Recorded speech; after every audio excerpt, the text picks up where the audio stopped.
Hello, everyone. My name is Antonia Levine. I'm the director of the San Francisco Cooperative Against Human Trafficking and treasurer of the International Alliance of Women.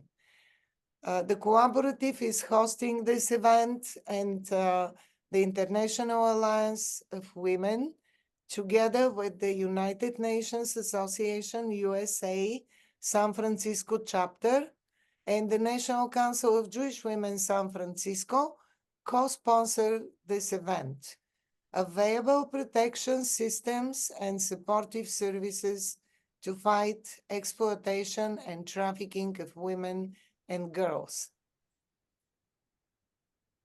We decided to present on this topic because one of the most important aspects of the anti-human trafficking work involves prevention, and prevention understood as addressing the situation of vulnerable populations by raising awareness, but also making sure that services and information are available to them quickly and through a good quality service.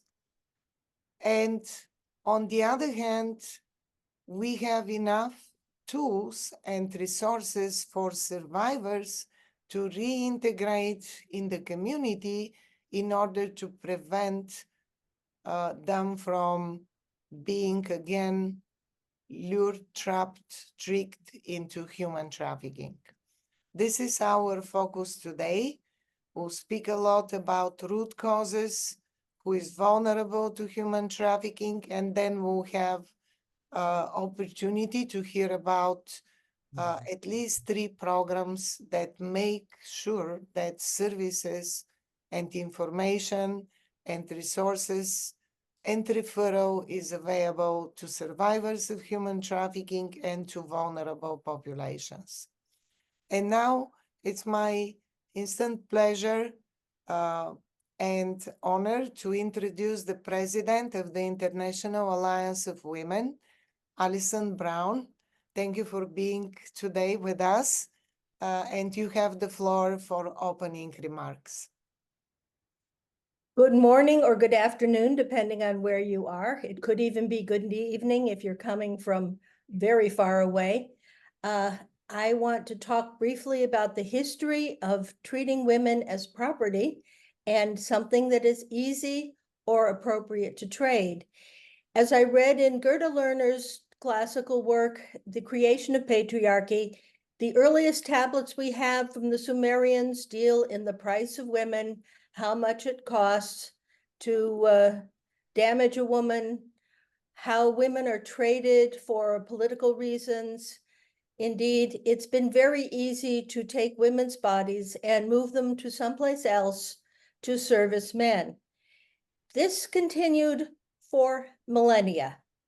It is only in the late 20th century that the idea that women are not chattel, but actually whole people, made it all the way into the corridors of power at the United Nations. And I was sitting in a session in the late 1990s of the Conference of Parties of the Convention on Crime Prevention and Criminal Justice, listening to talk about trafficking in weapons and trafficking in drugs. And I, which was possible back then, raised my hands and said, what about trafficking for women for sexual exploitation?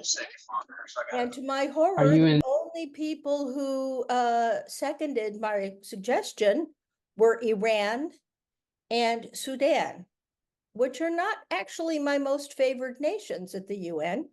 So when the conference let out, I rushed to the bar to intercept the ambassador from the United States and said, please do not judge my topic by the 2 people who decided to support my request.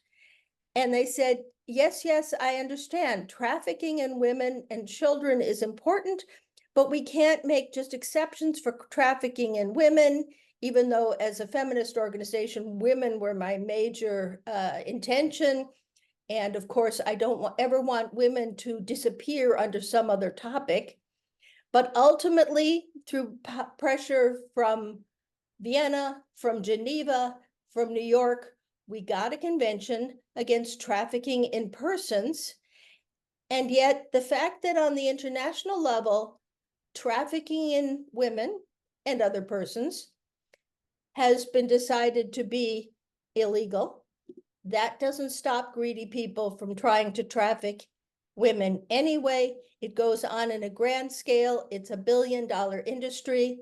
And today we're going to hear more about how we work to prevent it, which should be partially through attitude change, but that is very difficult, and also through throwing helplines to women who have gotten caught in a trafficker's net. Thank you. Thank you so much, Alison. And you started with emphasizing a very important point. More than 90% of the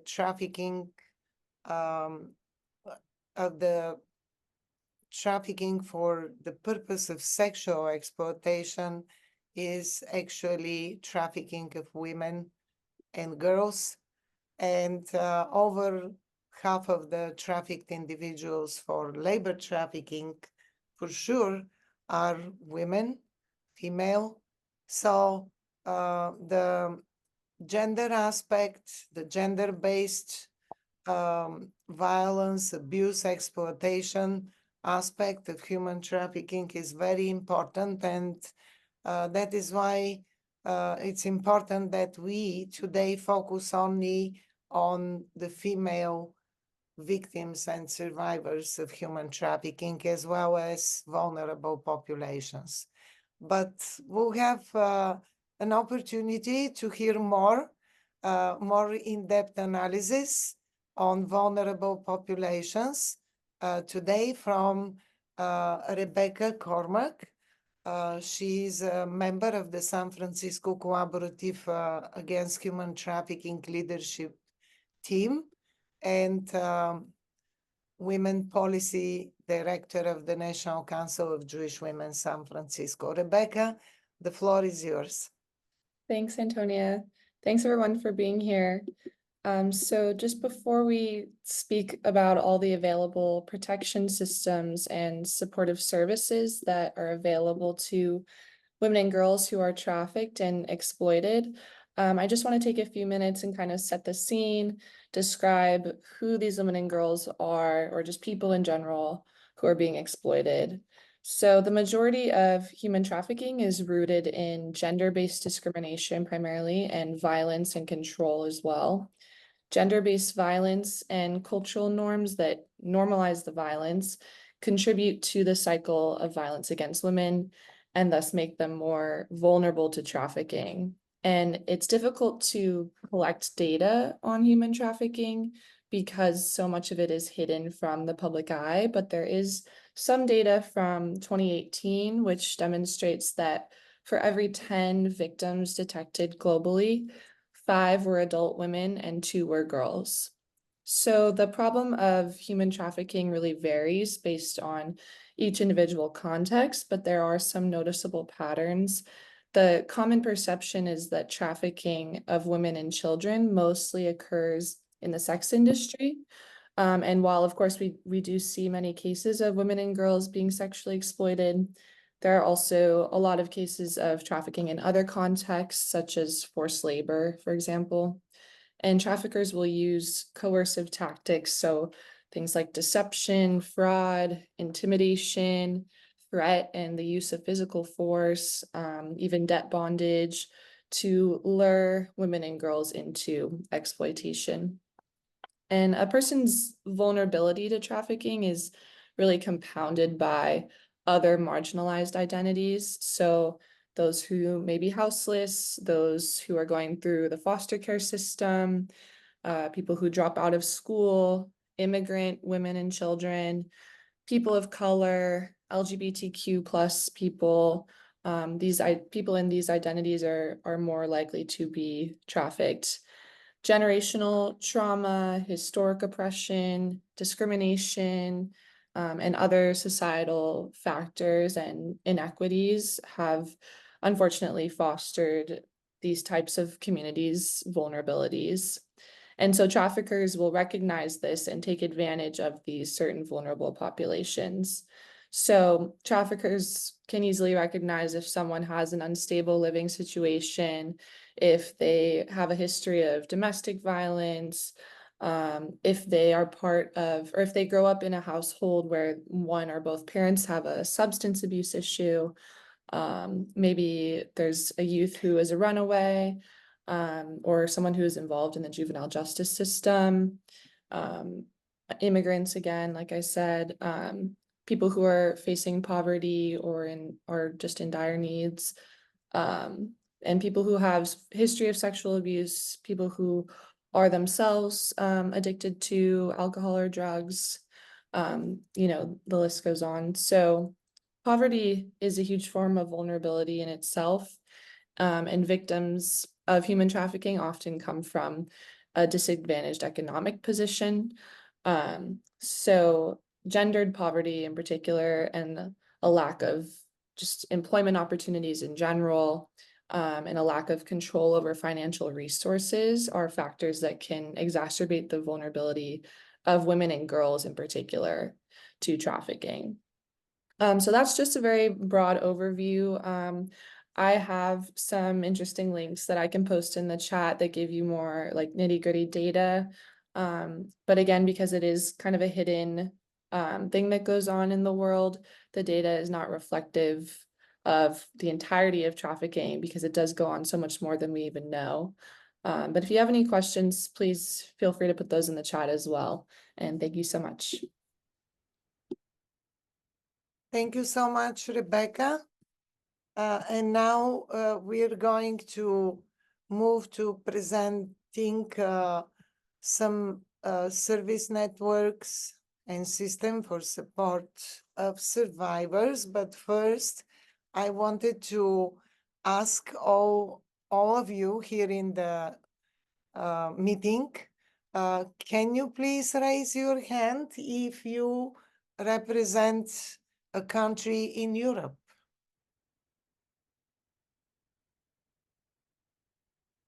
Let me try to see. So it would be great if you raise your hand electronically so we can see how many are from European countries.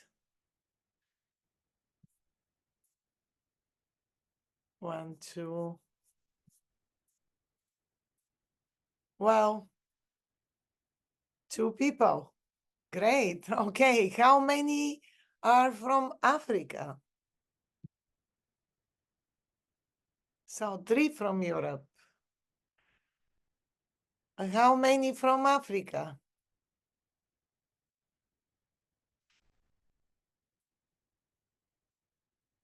1. Okay, we have Africa represented. How many from Asia?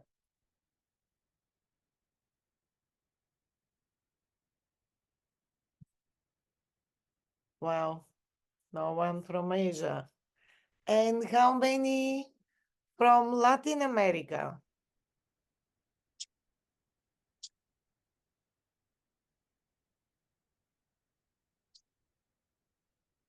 2.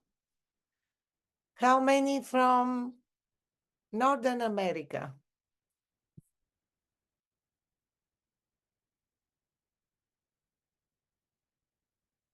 Oh, great. We have most of the world represented here.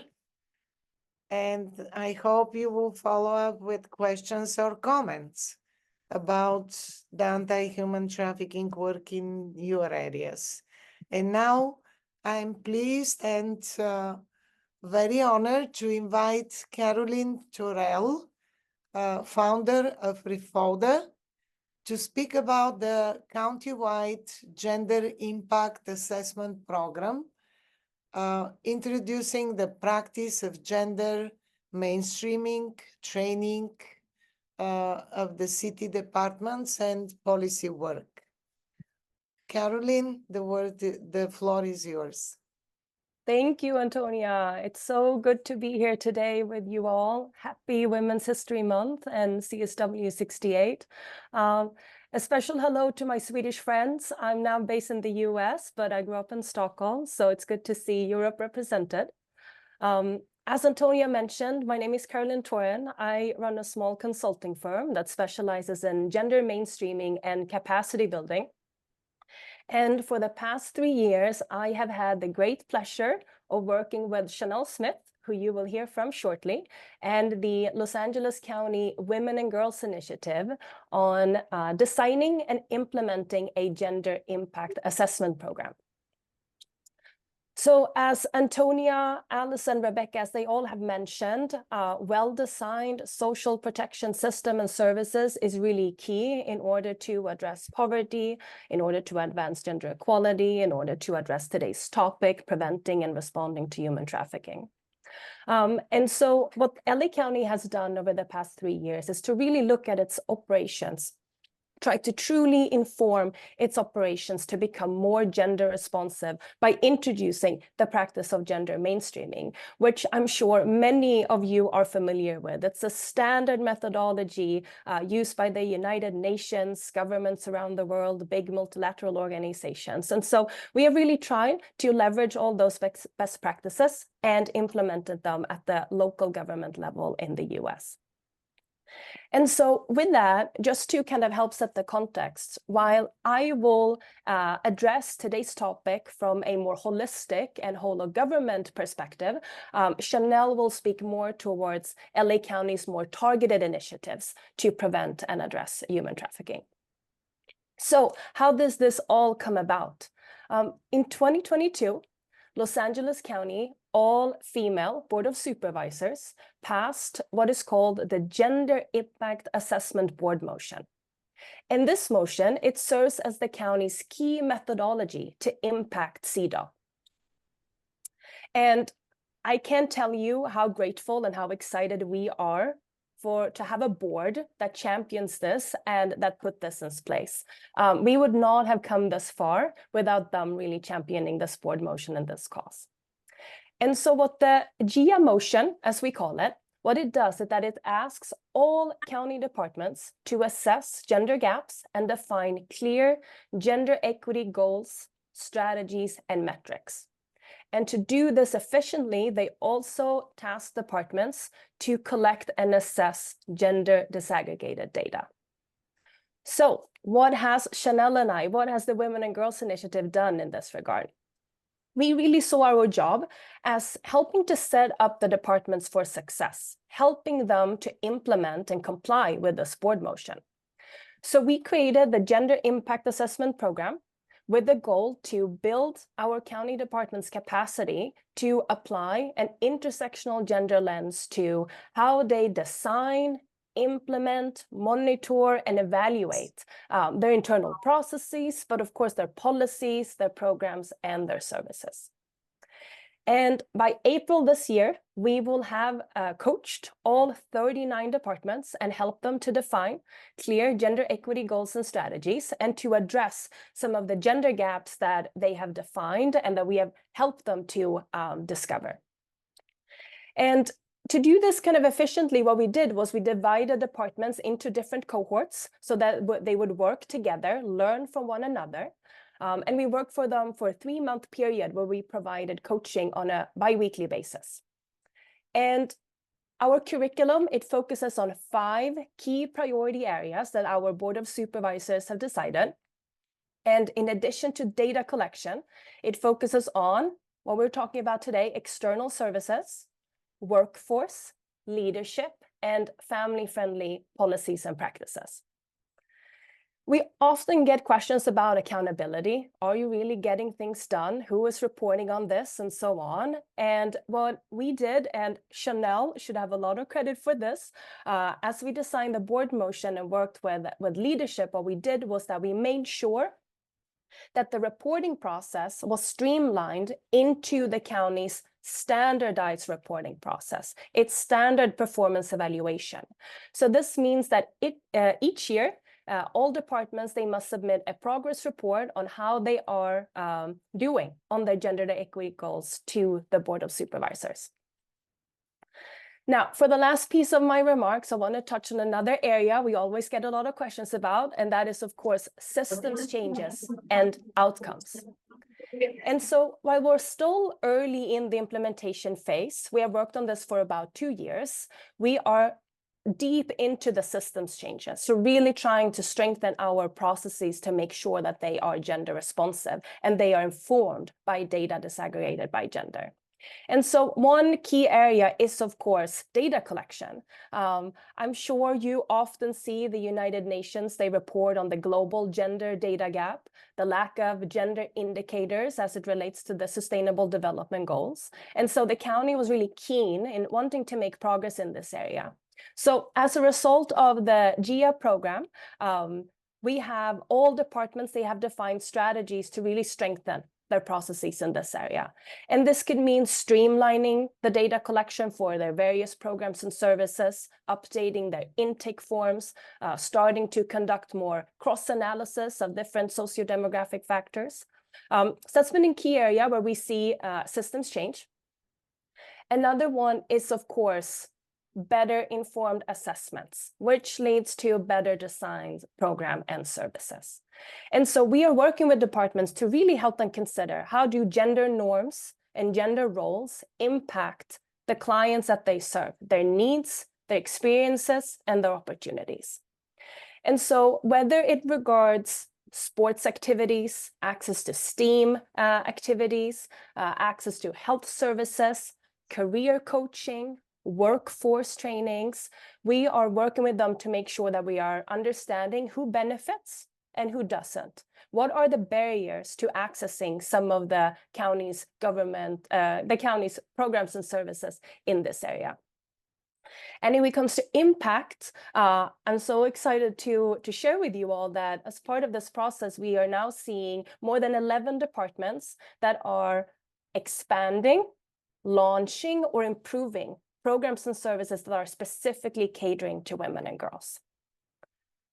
The very last item that I wanted to touch upon is workforce. The county has a 150,000 plus strong workforce. And as we have that as a key priority area, we're really looking to make sure that we help increase the gender diversity in the workforce, and especially in job categories where we see gender imbalances. And I want to share this because I think we all know the importance of having diversity in decision-making processes and around the table, making sure that client survivors are consulted and engaged in decision-making processes, how important that is in order for us to really design impactful programs and services. So when it comes to systems changes in this area, the county departments have made plenty of progress. We are seeing strides where they are standardizing regular assessments of workforce data by gender. So they have that front and center where they see gender imbalances in their workforce. Another area is that they're updating all of their recruitment and marketing materials to ensure that it's gender neutral so that everyone can see themselves in these different roles. And then one strategy that we see many departments implement that I'm excited about is creating feeder positions. And so these are positions that don't necessarily have the same criteria when it comes to what type of graduation you need to have, or criteria relating to what type of exams you need to have in order, again, to kind of increase access to opportunities.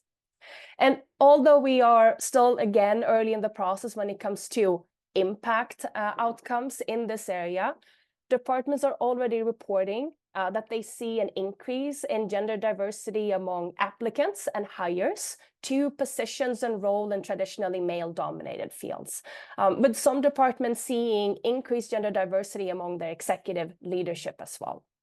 So I know that was a mouthful, but that is kind of an overview of the program, how we're working very systematically to make sure that, again, the use of gender impact assessments is mainstreamed in all our departments and their operations. And Chanel, please chime in, add if I missed anything, and if not, I will hand it over to you to speak more about the target initiatives that the county has in place.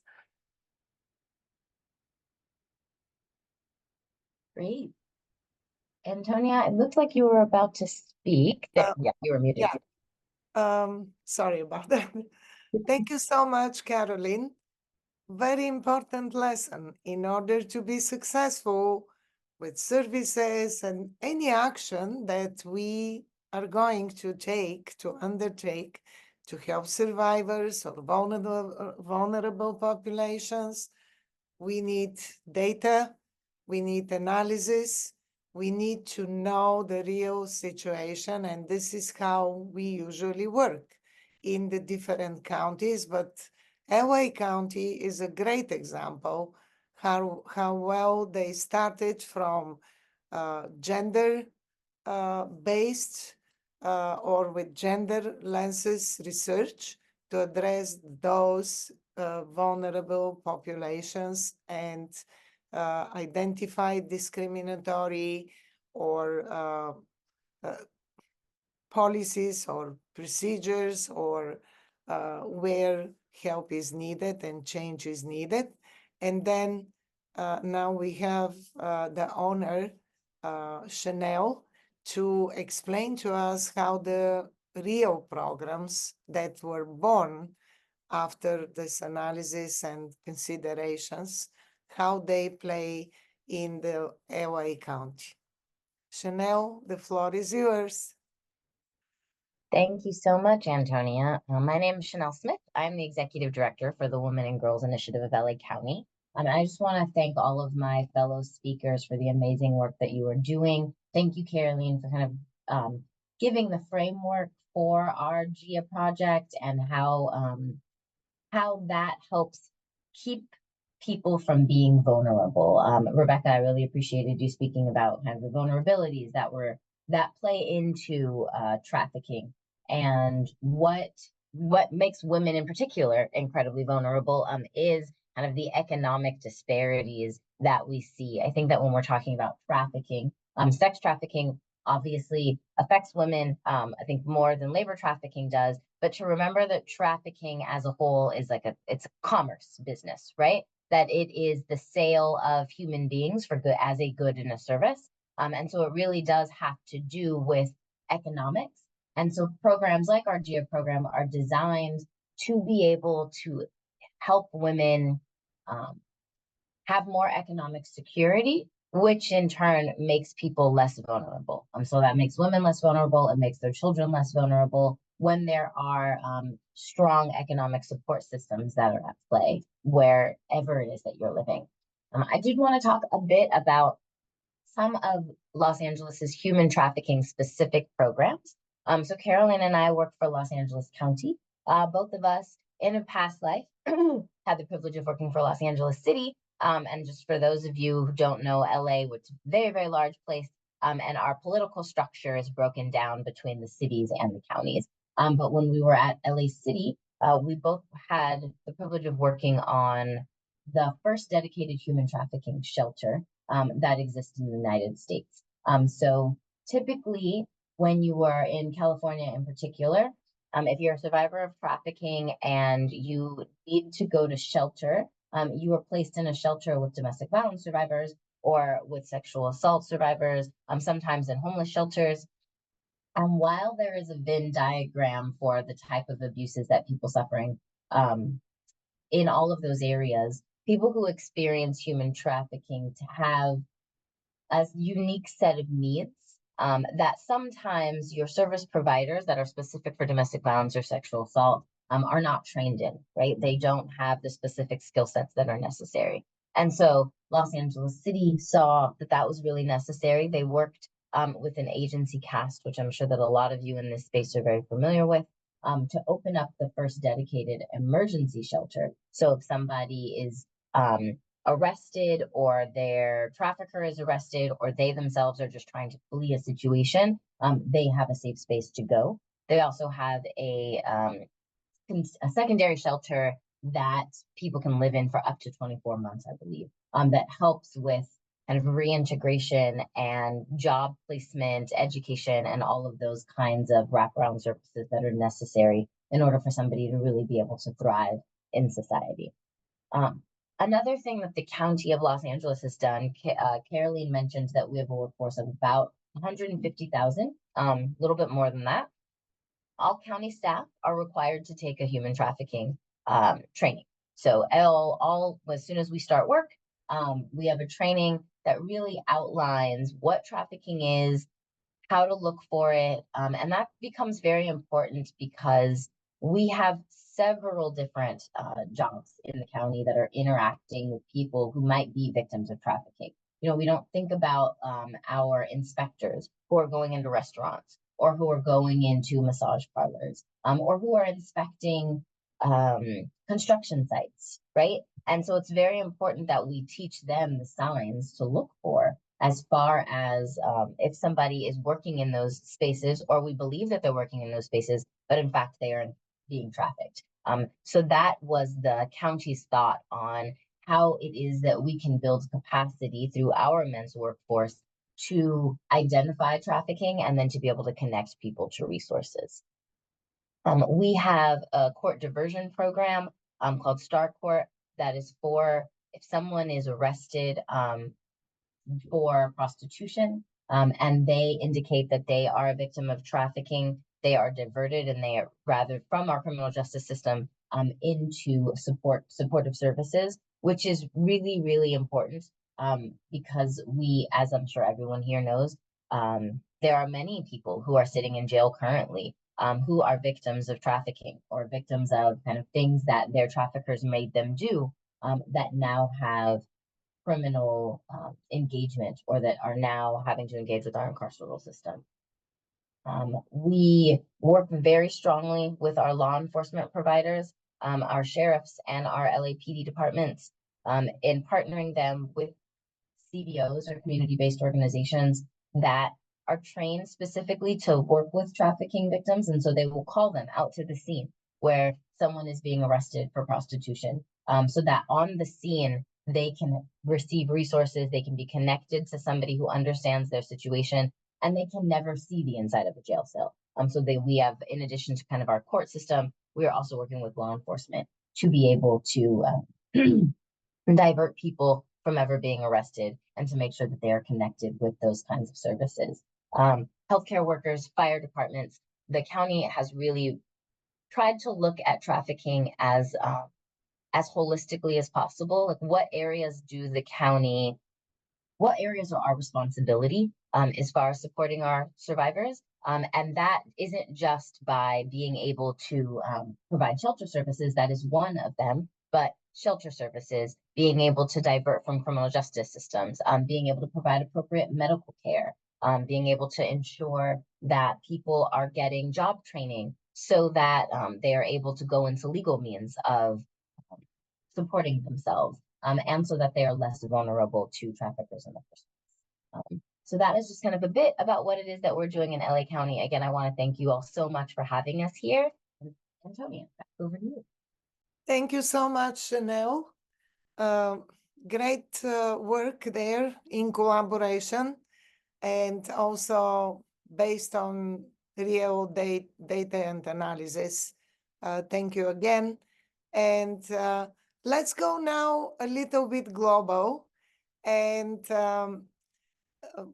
look at an issue that is associated. It's much broader, but it's heavily associated also with exploitation and human trafficking of minors.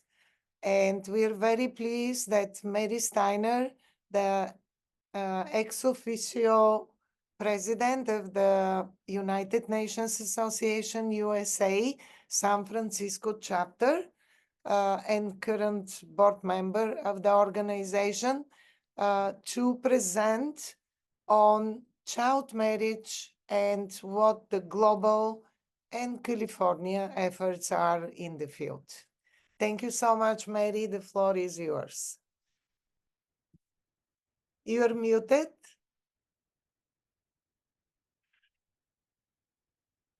Thank you for including me. It's really an honor to be among so many international leaders here in the area of human rights, specifically rights of women and girls, but also children.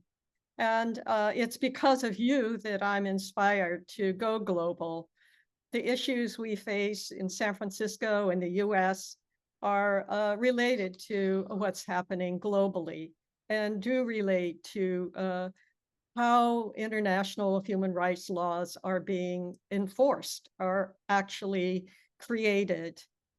And so as many of you know, child marriage is slow in being eliminated.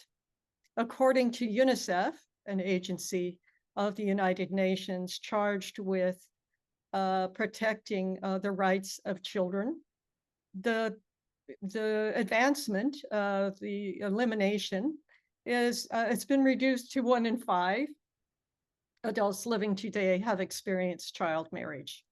About 10 years ago, it was 1 in 4.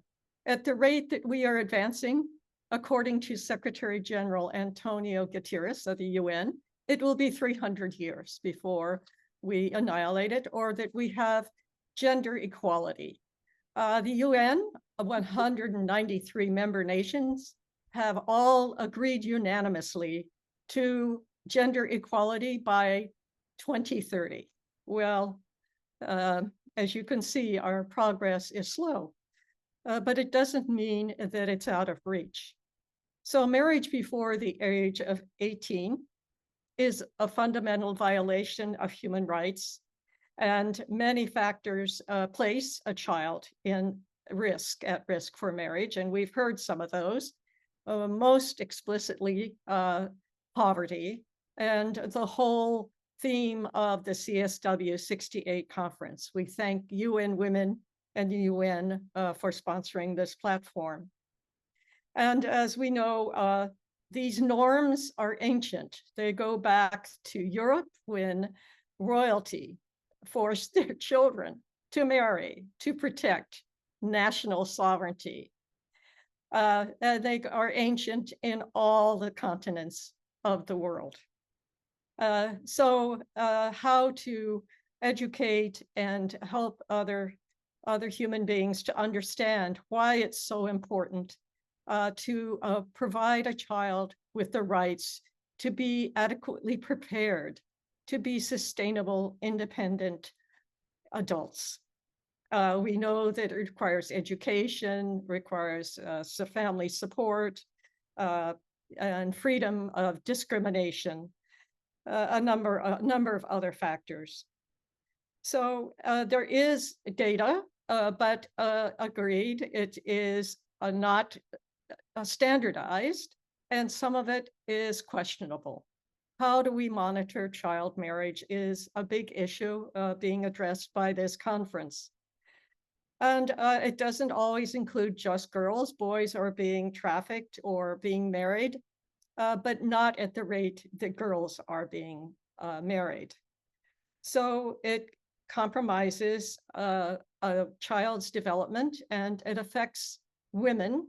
And as we know, it causes post-traumatic stress syndrome and many severe health conditions, such as fistula, endometriosis, and so on.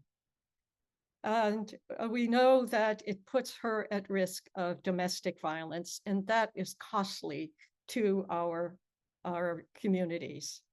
So in San Francisco, we adopted the Convention to eliminate all forms of discrimination against women. Our nation has yet to ratify it. We are the only developed nation not to have done that, but we're working on getting our nation to adopt it. Republican presidents, Democratic presidents have all been for it. It's just stalled in our Senate Foreign Relations Committee, but it prevents us from participating on the UN Committee on CEDAW.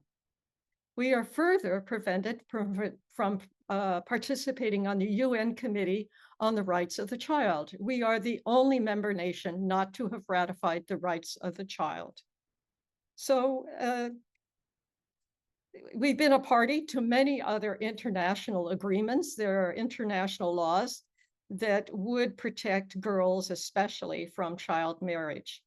The convention, as I said, to eliminate all forms of discrimination against women has Article 16, which specifically speaks to the betrothal and the marriage of a child.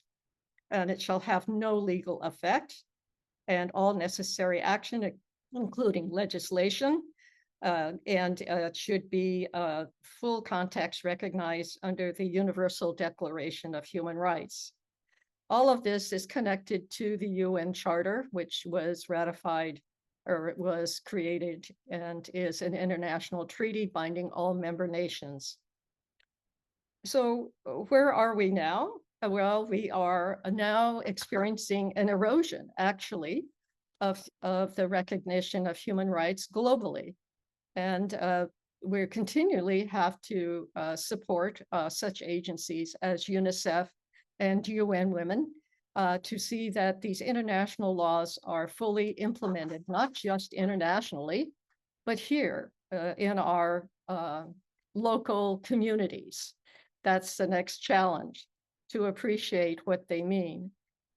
So we're really making progress, we feel, here just in California. We discovered that we are one of 6 states in the US that have no age for marriage. So it allows girls, boys to be trafficked here to the US for so-called marriage or cohabitation. We're working to change that here in California, but also, again, to work nationally. So we're so grateful that our president of UNASF, Ashley Ravichet, has been in Geneva consulting with the UN CEDAW committee about how we here in the US can leverage what CEDAW has done for other nations.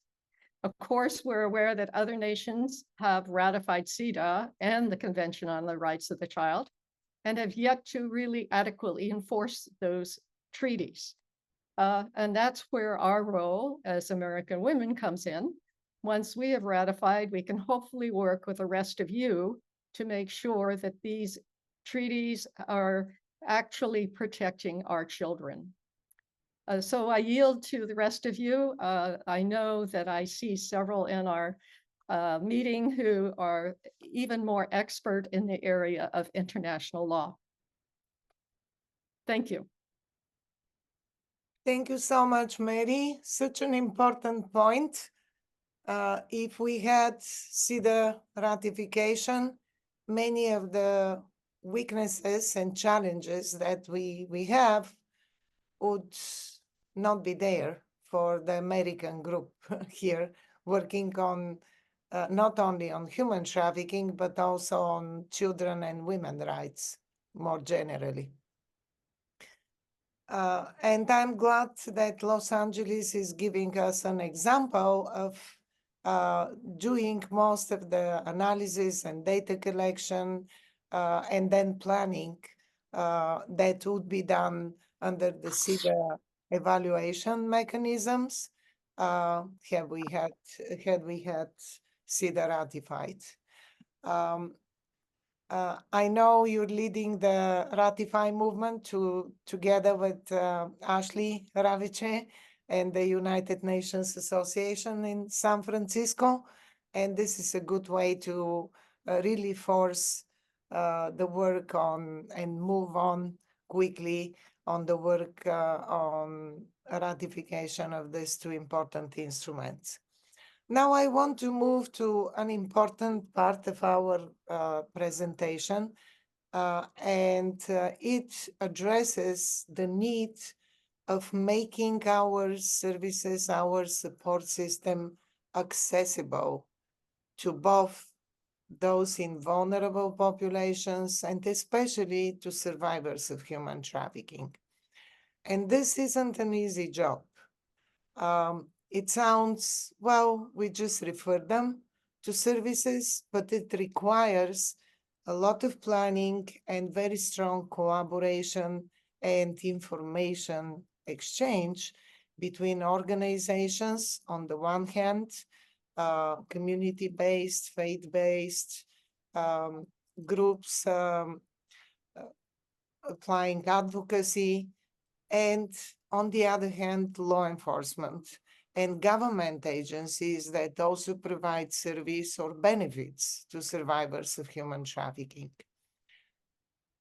Europe is leading in providing a good model of referral and accessibility of services to survivors of human trafficking by developing the so-called referral mechanisms, which are national and then plugged into a broader network between the European countries and some countries candidates for members of the European Union or neighbor countries of the European Union, which allows a victim not only to be referred a survivor between the agencies and nonprofit service providers within certain country, but also to be repatriated by making sure that safety and help and service and protections will be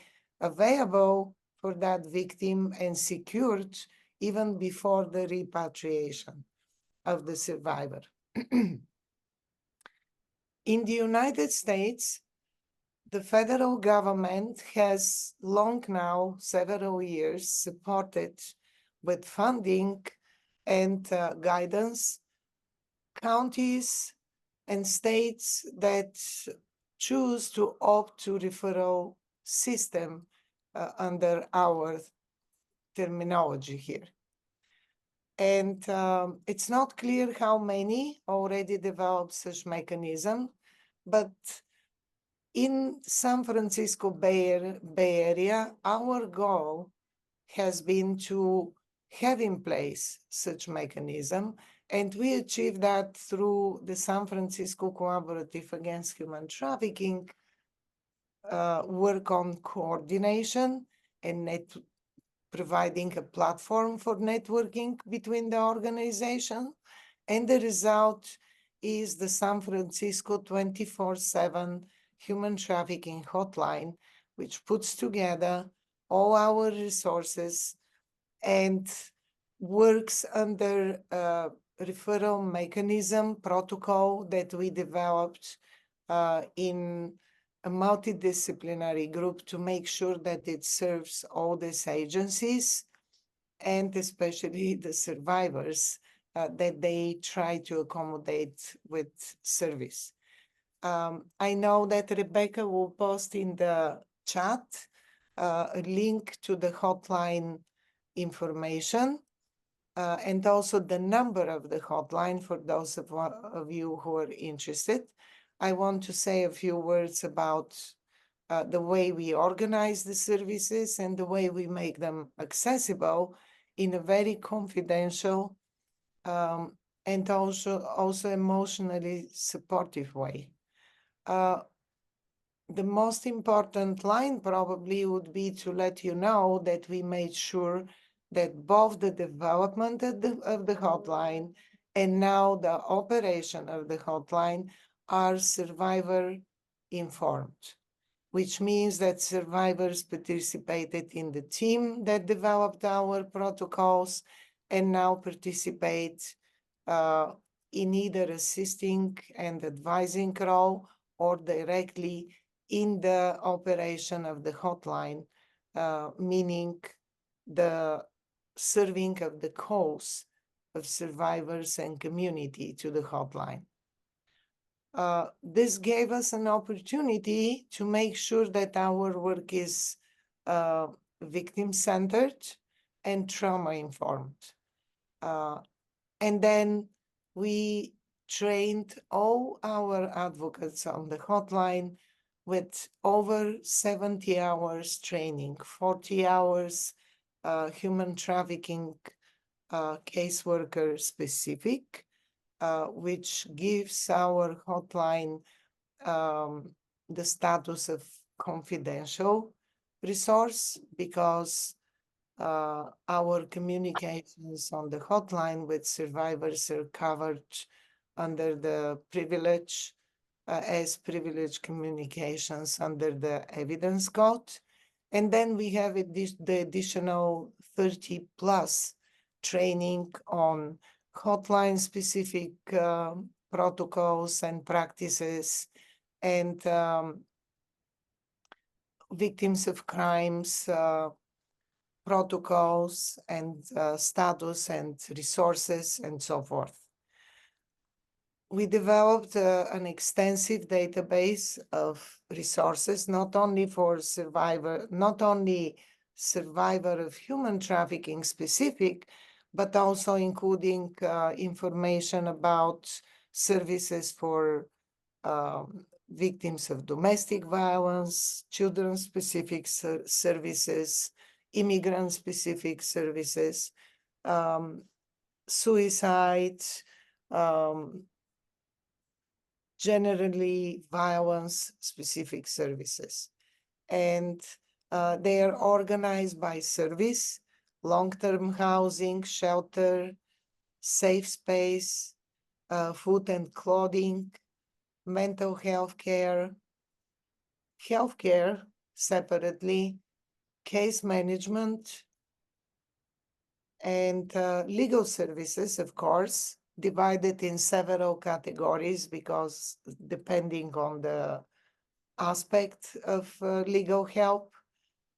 We have special resources for children and referral to services for children. And of course, special communications and venues to communicate with the law enforcement. We also refer to the national hotline. We don't turn away anybody, even though this is a hotline for survivors and community in the Bay Area. We would not turn away any person calling to the hotline, and we'll just refer them to the national hotline if we don't have resources to refer them to in the state where they are located. In addition to that, we provide interpretation of over 240 languages for survivors that and callers that cannot speak English sufficiently through the use of language line translation services where needed. So I will stop here. I can speak days about our anti-human trafficking work, but I really want to hear your questions and maybe comments. Feel free to also tell us about other resources that you want to make known and put the information in the chat.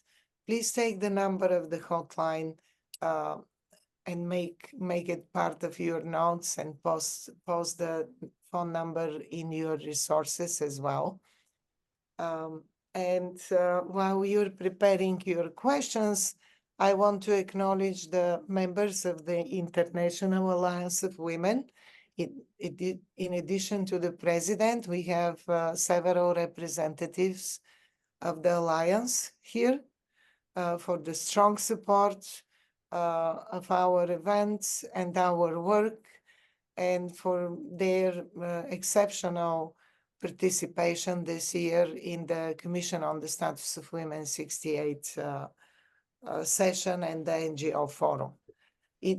I want to acknowledge here the president of the National Council of Jewish Women, also here today with us, Dina Gardi, and our vice president and many times past president, Linda Kurtz. and just say that they were instrumental in the creation of the founding of the San Francisco Collaborative Against Human Trafficking, an agency, a coalition of over 70 agencies, nonprofit, community-based organizations, faith-based groups, advocacy groups, educators, legislators, and law enforcement agencies and government agencies on both federal and local level. An impressive coalition, but I know the idea came from a group of established prominent women leaders, and Linda and Dina are part of this group. And it wouldn't happen but for the goodwill and the idea that they had. And it's because the National Council of Jewish Women, not only in the United States, but internationally, pioneered the work on human trafficking, especially focusing on the faith-based community and the immigration during the First and Second World War from Europe to the United States, just in the reverse of what's happening today. So by these acknowledgements, I am going to our chat. Is there anybody that wants to raise hand and ask directly their question?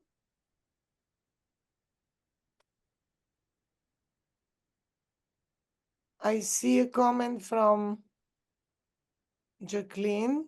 California is one of the few states that provide cash, food, and medical assistance to survivors of human trafficking who do not have legal immigration status.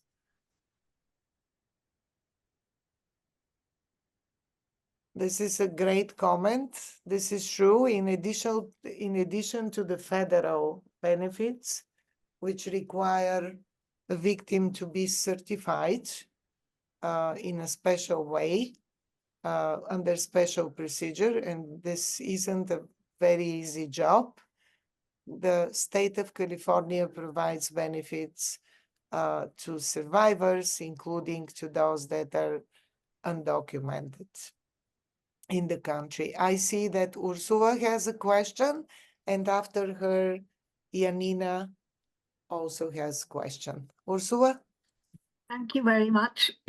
I congratulate you for this wonderful event we have today, and I feel a bit like back in the United States. But now I'm talking from the view of Europe, and I was really impressed about all the services you are providing, and I just wanted to know how much is done on a private basis, be it financial and personal resources, and how much is the contribution of the official authorities.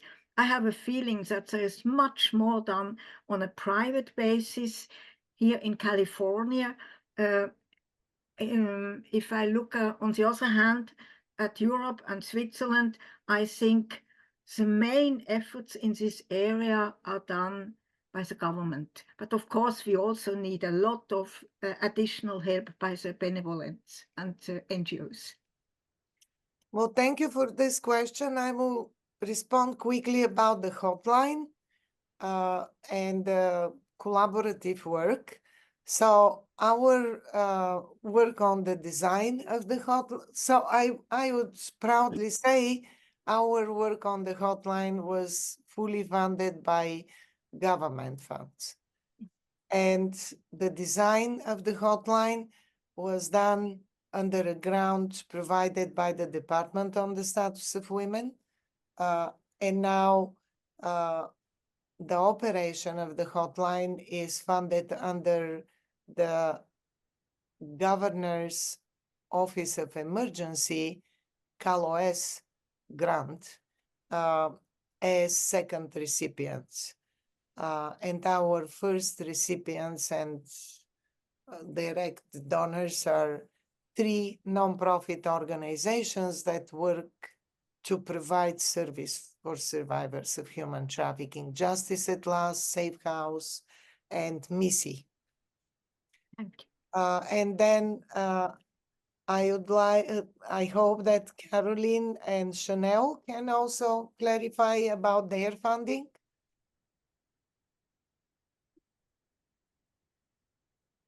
You're Yeah. muted. Oh, Oh, can you hear me now? Sorry. Still haven't figured out the mute button. Our funding is similar to San Francisco's. It is all funded entirely through government funding. However, for the cities of Los Angeles, the shelters, that originally the space was donated from a philanthropist, and then subsequently the city was able to buy a building to support one of the shelter operations. So I would say the majority of that funding comes from government dollars, as does our funding at the county for our trainings, and kind of that supports with the gender impact assessment, but also our trainings that relate specifically to human trafficking. Those are also all funded through our kind of general fund, which is tax dollars that come into the county.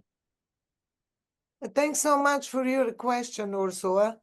It's a very important question. It's one of the questions that the TIP report asks countries Love it. think about their human trafficking activities, because one of the requirements of the international That looks pretty convention and messy. protocol is countries to prove that their governments invest enough in the anti-human trafficking work. So it helps that we are now included, the states of the United States, in the report. It encourages our governments. Yanina? Yes, And hello, Carlos. hi everyone that I couldn't see before. My name is Yanina Lipara, and I would like to ask 2 questions, one to Mary and another to Caroline. For Mary, I would like to ask, because gets very close to me. I work on the CEDAW Convention implementation in the beginning of my career. So I would like to know if there is a timeline, a concrete timeline to share with us about when in the parliament they are thinking to actually discuss this and approve it, fortunately soon. And also for Caroline, I would like to ask if this project that you are implementing, are you able or have you received any proposals to replicate it also in other states, or is something that you think that it would be in the future possible? Because it sounds like it is very promising also for others to replicate your efforts. So that was that. Who wants to start first? Mary? Could you repeat the question again? The timeline for the United States, was it, or Yes, the if you UN? have a concrete timeline or an expected timeline or a hopeful timeline to know in which time the parliament seems to address the implementation of the CEDAW Convention approval, ratification. Oh, there's no public timeline, and it is reliant on a civil society movement. And this movement has been building over 40 years. As you're aware, there are many women's organizations, very active women's organizations in the United States. But coordination and expertise and working with policymakers has been difficult. Now that we have social media, and now that the Ratify movement has been formed by the United Nations Association San Francisco, we are providing a platform, monthly meetings featuring speakers from all the various backgrounds to make the case for ratification of CEDAW and the Convention on the Rights of the Child. At the moment, CEDAW is the top priority. So we do not have a timeline, and nor does Congress. As you're aware, we have elections coming up. So it's depending on who is elected president, but also who is elected to the Senate. It requires a 2/3 vote of the Senate. And we now are looking at our activists in all 50 states. And we are filling in the states where we need some activism. So we go, and we're making incremental progress. We've just last year gotten Santa Clara County, a very large county with San Jose, Palo Alto, so forth, to accept and adopt principles of CEDAW and a very strong ordinance, and that's a law, and that with a plan. We also supported the San Diego County Board of Supervisors, and another very affluent, highly educated area in California. They've adopted a very strong plan. You're welcome to look at our recorded event on the 12th on the platform, and it's on our United Nations Association San Francisco Facebook page, where we report what it took to get those ordinances adopted. Also, we are happy that Washington, D.C., which is really not a state, it's more like a colony, got Congress to let them adopt an EDAW, which is simply the principles of CEDAW. Again, Fairfax County, Virginia, these are powerful power broker areas. So we are getting requests from we're working with other states, other civil society organizations. It always comes down to how strong the civil society organizations are, how willing they are to collaborate. We're looking at the San Francisco Collaborative Against Human Trafficking as a model for collaboration, bringing in government, survivors, civil society organizations, and we're doing the same, working with the Status of Women commissions, not just locally, but statewide, and reaching out to those elected representatives we know would be supportive. Yeah. And Cities for CEDAW is yes, that's another civil society organization that's been working at this for 10 years, working city by city. And just recently, we've been working with the state of California. State of California has adopted a resolution in support of CEDAW in 2017. Now we're hoping to get actual legislation passed, which would be much stronger implementation. And as many of you know, we're told everything starts in California. Well, not necessarily so, but we're trying to build the momentum here on the West Coast, and while supporting it throughout the United States. We've had many surprises. We discovered that Kentucky adopted a resolution in support of CEDAW. So it's possible. It's just that women have let it rest, maybe far too long. Yeah, well, we also discovered that it's a question of knowledge, of raising awareness. And most of our women simply don't know that they're behind on women's rights.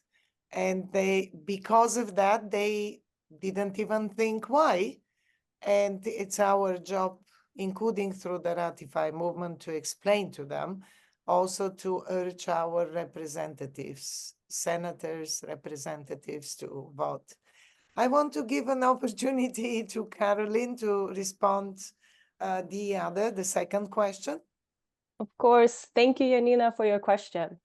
So the Women and Girls Initiative has made it a priority to support other jurisdictions that are interested in learning from our experience. I want to brainstorm and kind of help them strategize how to get something similar off the ground. And Mary, this is a great segue to this question, because Mary mentioned several of the jurisdictions that have a CEDAW ordinance or resolution in place. And some of these jurisdictions, what they see is that they have these resolutions or the ordinance in place, but it's hard to get them to the implementation stage. And so we are talking to representatives from different jurisdictions, I would say, Chanel, perhaps every other week, to help brainstorm and kind of, again, share best practices. And we have created an external packet with kind of key documents that really shows kind of how we structured our process, that includes the curriculum for our program, that is readily available for anyone here today that is interested in learning more. Thank you so much.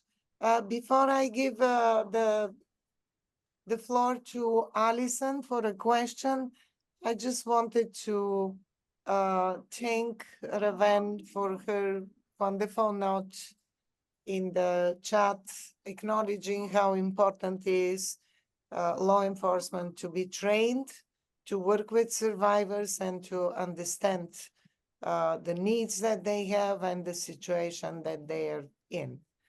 Alison? Yes, feminists know that a family is not necessarily a safe place.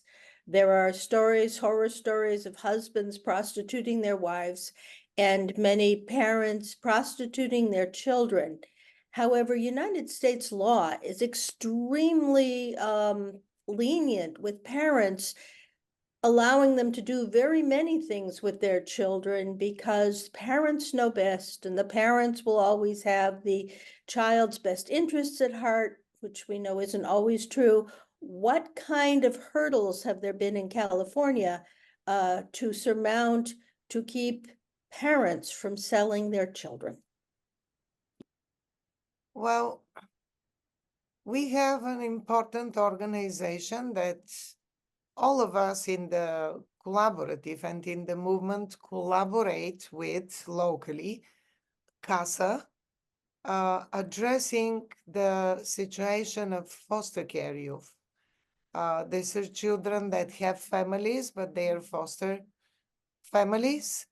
And we have identified many problems with foster care. In fact, the first national study on all the flaws and weaknesses of the system that literally serves in some cases as a platform for enslavement and exploitation of children. So the first national report from a national study was made by actually the National Council of Jewish Women, making an extensive analysis on the situation. And as a result, creating CASA, Court-Appointed Special Advocates is the full name of the group, in many states, counties, in collaboration with the Junior League. So now CASA operates currently in collaboration with the dependency courts, with other organizations that provide service to foster children.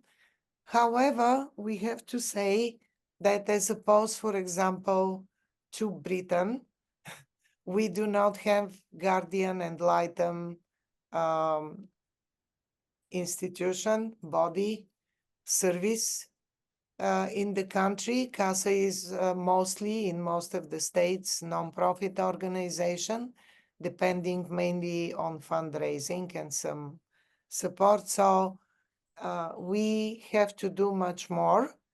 And the goal is to really have this independent body created for all children, not only for foster children.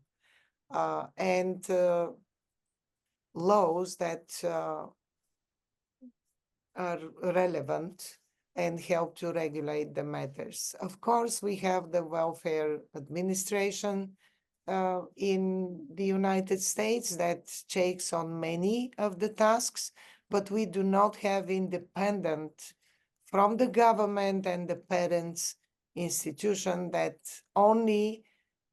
is only authorized and required to keep in mind and be responsible for the welfare and the interest of the child to be implemented. This is a big problem for us.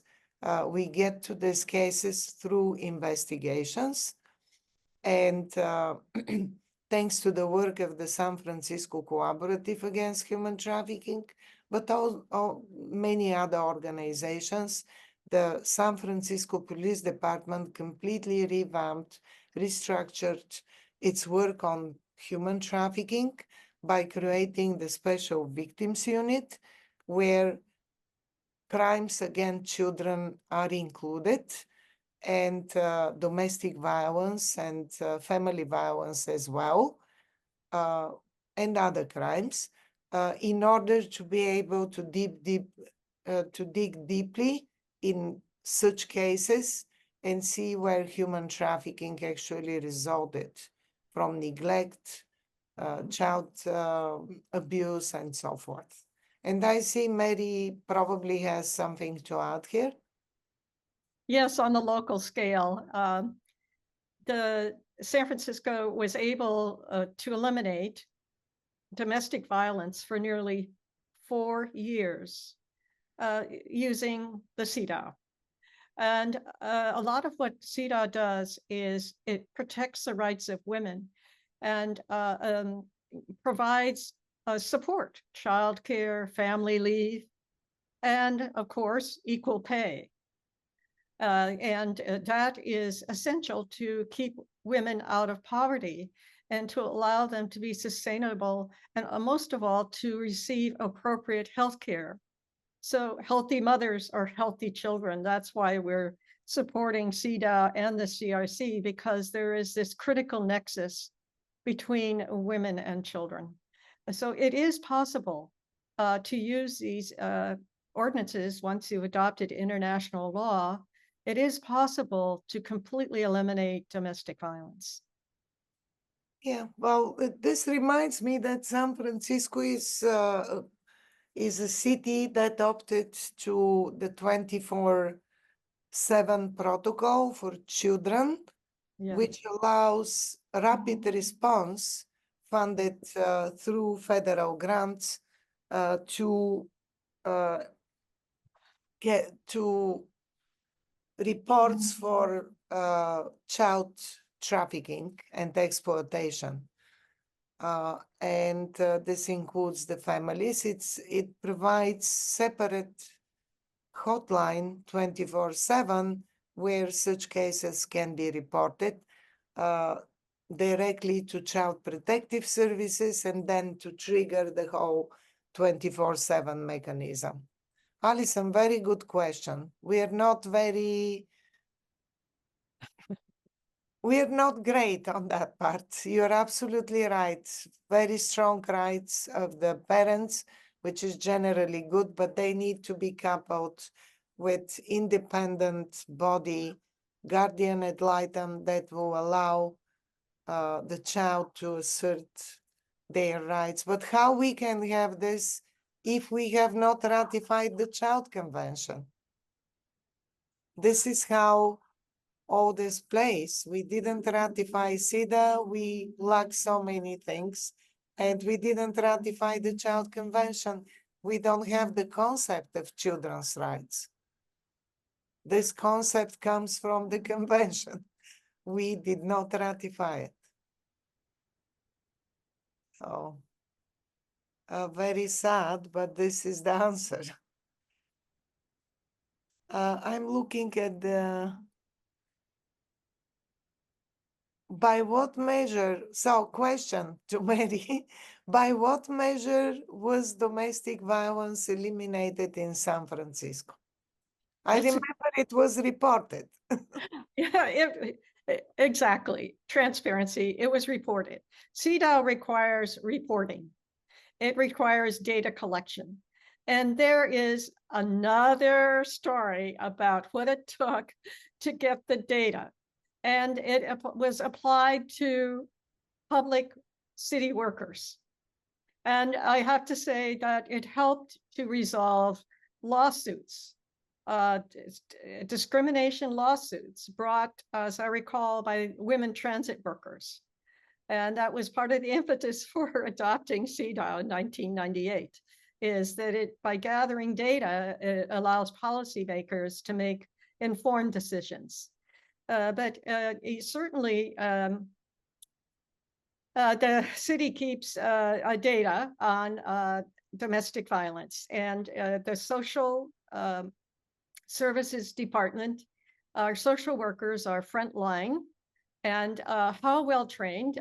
We collaborate with a retired social worker from Los Angeles with expertise in severe and fatal child abuse, who is active now with the state of California and the UN. And we've talked about how essential it is to support the mothers. For example, in San Francisco, again, poverty in women.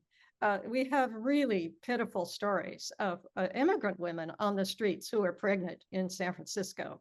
We have a women's center taking them in and working with them.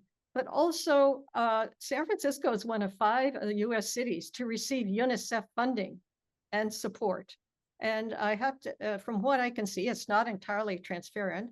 It's allowed the mayor to give money, provide additional money to mothers, to again, for their health, for their welfare, education. Housing is essential. Housing is nearly unaffordable here in California. So again, there are multiple, it's not a simple decision to make. There's so many factors involved, and also working with social workers and bringing them into your alliance gives you lots of data. California is keeping data. The social workers have access to that. All of these child abuse incidents have to be reported and cataloged. So that can be an indicator of domestic abuse, certainly. And a case could be made that child marriage, whatever, could be statutory rape. The Violence Against Women Act 2022 includes child marriage as statutory rape. Yeah, well, here is also the place to say, again, responding to this important question by Alison, that education is key. Yes. Educating children, and this is what the San Francisco Cooperative Against Human Trafficking has been doing extensively through our program, not only educating them, but also involving them in leadership work, in activism through our Student Alliance. It has been crucial. They learn about human trafficking, about their rights, or at least the instrument to protect themselves and to report. And they also share with their counterparts, their classmates, their friends. They're very passionate advocates in our movement. And this helps. I have this story where my daughter was speaking with somebody on social media, and this is many years ago. My cousin contacted her on social media, but she didn't realize that this is him. And he didn't know that she doesn't realize that this is him. So she asked, who are you? Why are you contacting me? What are you doing? And he said, I'm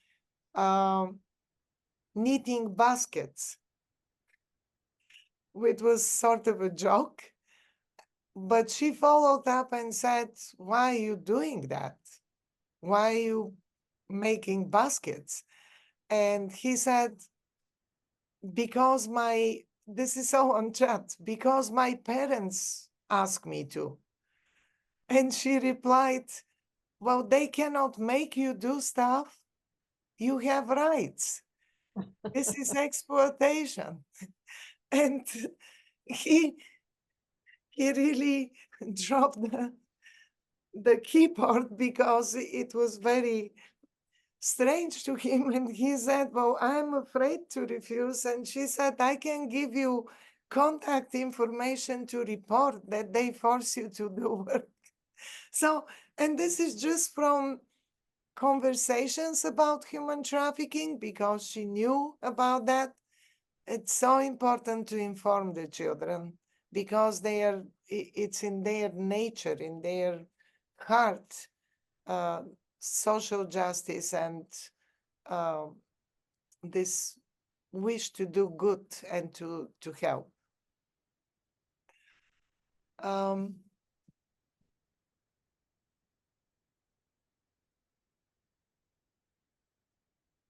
We have a comment, look at organization who could talk about empowerment of survivor.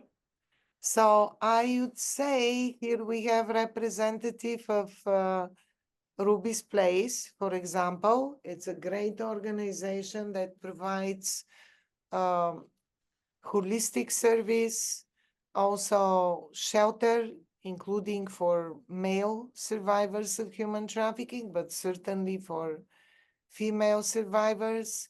Feel free, Ruby's Place, to jump in and give us more information. Also, Adriana, do you want to say a few words? Yeah, thank you. I'm so happy to be here with you guys. I'm Adriana Flores. I'm actually working with Ruby's Place in Castro Valley, California. We cover most of the Bay of San Francisco. We support survivors from all the country. That's something that we are so happy. Ruby's Place has 5 shelters, main shelters. We call it Betty's Village for family and children's, means women survivors of human trafficking or domestic violence or other crimes with kids, male survivors with kids, and we have a youth village for young kids between 12 to 17, and then Hair House for young ladies 18 to 24. Also a house of acceptance for trans female survivors and LGBTQ plus, and the Casa de Ruby for male survivors. And as Antonia mentioned, we work with all the populations and we welcome everyone.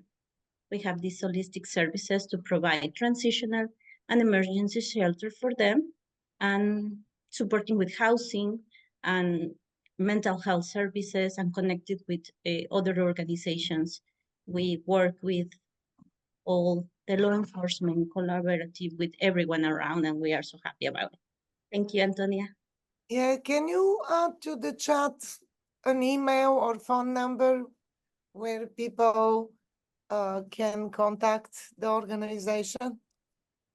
Yeah, sure. At the beginning, I put my name and contact, but also I'm gonna put the crisis line that is 24/7 that you can reach us anytime. Thank you. And also, I know that I see Andrew Luman is here in the meeting, and his organization works extensively with students. Children, feel free to add information to the chat or for those that would like to contact you or jump into our conversation. Well, it's 4 o'clock Eastern time, and we are at the end of our meeting. I will give a minute to our speakers to make some sort of closing statement.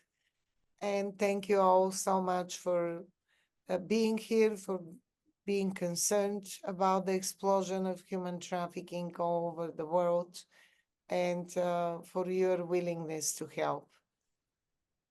Maybe Chanel?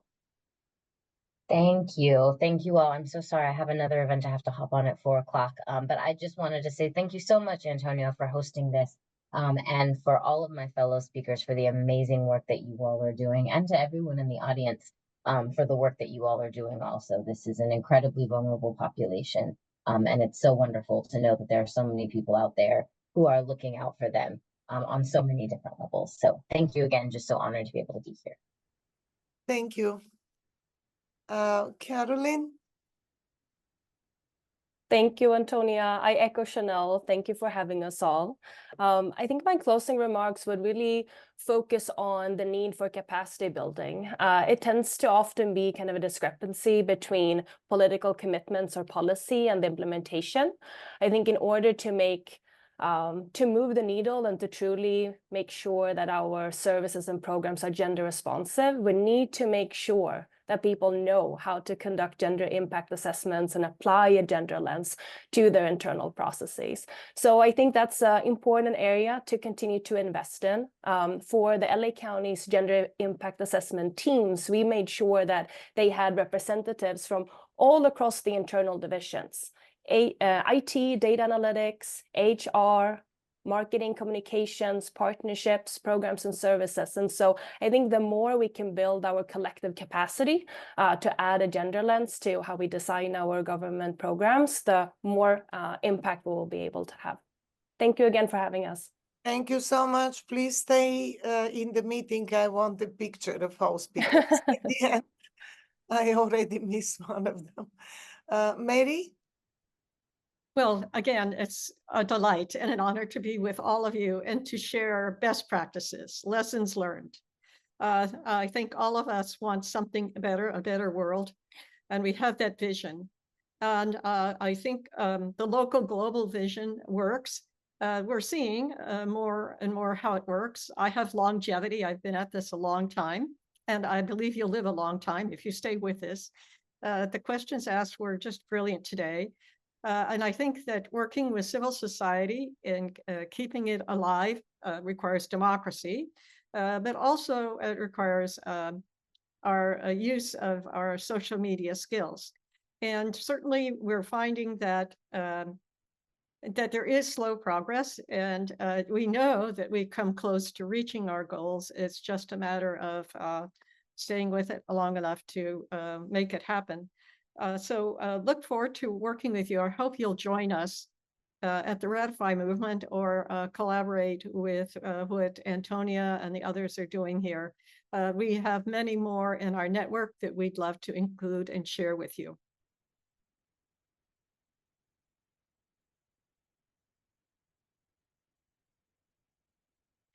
Antonia, can you speak? Are you muted? We can't hear you. I'm sorry, I'm muting myself because there was a siren here. So, Yeah.